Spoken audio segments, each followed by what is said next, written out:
আসসালামু আলাইকুম আপুরা, লাহোরি বুটিক্সের খুব চমৎকার একটা ড্রেস নিয়ে চলে আসি আজকে আবার। তিনটা কালারে পাবেন, এটা আমাদের কাছে অ্যাভেলেবেল। 1250 টাকা থাকবে সিঙ্গেল পিসের মূল্য। যারা হোলসেল নেবেন ইমোর 7 অক করবেন।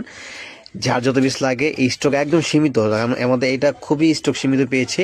আড়াই গজের এটা সালোয়ার থাকবে, অন্য থাকবে 5 হাতের, লং থাকবে, এটার বডি 48 এবং বডি থাকবে হচ্ছে মিনিমাম 60 ইঞ্চি প্লাস। খুবই সুন্দর, দেখেন গ্লাসের কাজ করা, তিনটা colour available, mustard colour, purple colour and black colour combination. খুবই চমৎকার, প্যানেলও কিন্তু খুব সুন্দর কাজ করা হয়েছে। আর এটা এত প্রিমিয়াম একটা কোয়ালিটি যে আসলে হাতে না ধরলে বুঝবে না। এবং যারা প্রোডাক্ট নিয়েছেন আমাদের থেকে তারা তো আসলে অবশ্যই জানেন যে এসবি ফেয়ার অবশ্যই অথেন্টিক প্রিমিয়াম কোয়ালিটি ছাড়া কোনো প্রোডাক্ট সেল করে না। এবং এগুলো কিন্তু লং টাইম আপনি ইউজ করতে পারবেন, ইজিলি ইউজ করতে পারবেন এবং কাউকে গিফট করবেন। যেহেতু রমজান চলে আসছে আলহামদুলিল্লাহ, তো রমজানকে সামনে রেখে কিন্তু আমাদের নিত্য নতুন সব কালেকশন চলে আসতেছে। অর্ডার করতে এখন ইনবক্স করবেন অথবা সরাসরি শোরুমে চলে আসতে পারেন। আমাদের শোরুমের লোকেশন কিন্তু দেওয়া থাকবে ডেসক্রিপশন বক্সে, অবশ্যই আপনার এখান থেকে দেখে চলে আসবেন। সবাই ভালো থাকবেন, আসসালামু আলাইকুম।